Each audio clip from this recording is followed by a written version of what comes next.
Hello! জানি আজকে অনেক দিন পর আমি আবার নতুন কোনো খাবারের ভিডিও নিয়ে এসেছি।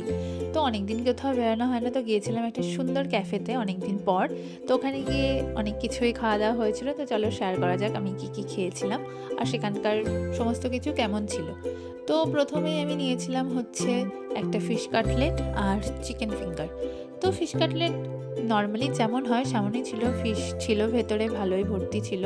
আর খেতে ভালোই ছিল, কিন্তু আমার এখানের একটু খাবারের দামগুলো একটু বেশি প্রাইসি লেগেছে, ওভার প্রাইস লেগেছে। বাট তবুও অ্যাম্বিয়েন্সটা ভীষণ সুন্দর, গিয়ে মানে বেশ ভালো সময় কাটানো যাবে। তারপরে নিয়েছিলাম হচ্ছে চিকেন ফিঙ্গার। তো এইটা মোটামুটি ভালো ছিল। আমি অ্যাকচুয়ালি অতটা ধনেপাতা খেতে ভালোবাসি না, কিন্তু ঠিক আছে, একদম মোটামুটি আর কি, অতটাও খারাপও না ভালোও না। তারপরে নিয়েছিলাম হচ্ছে বাটার চিকেন আর হচ্ছে গার্লিক বাটার নান। তো বাটার চিকেনটা তো ভীষণ ভালো ছিল দেখতে, লুকিং ওয়াইজ তো ভীষণ আর কি ইয়ামি ছিল, আর প্রচুর গ্রেভি ছিল, খেতেও ভালোই ছিল, ভীষণ সুন্দর হয়েছিল খেতে। আই থিঙ্ক ৬ পিস দিয়েছিল চিকেন।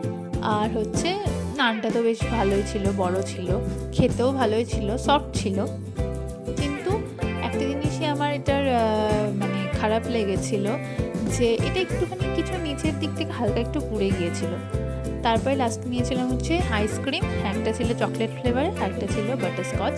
কিন্তু একটা জিনিসই খুব খারাপ লেগেছে, এখানে আইসক্রিমের কোয়ালিটি ভীষণই বাজে, একদম লোকাল মানে প্রোডাক্ট রেখেছে, যেটা মানে এরকম একটা বড় রেস্টুরেন্ট বা ক্যাফেতে আমি এক্সপেক্ট করিনি। আর স্পেসটা এতটাই কম, খেতে ভীষণই সমস্যা হচ্ছিলো, ভীষণই লিকুইডই, কেমন বরফ বরফ টাইপের। শুধু এটাই আমার ড্রব্যাক লেগেছে, বাকি সব কিছু এখানে ঠিক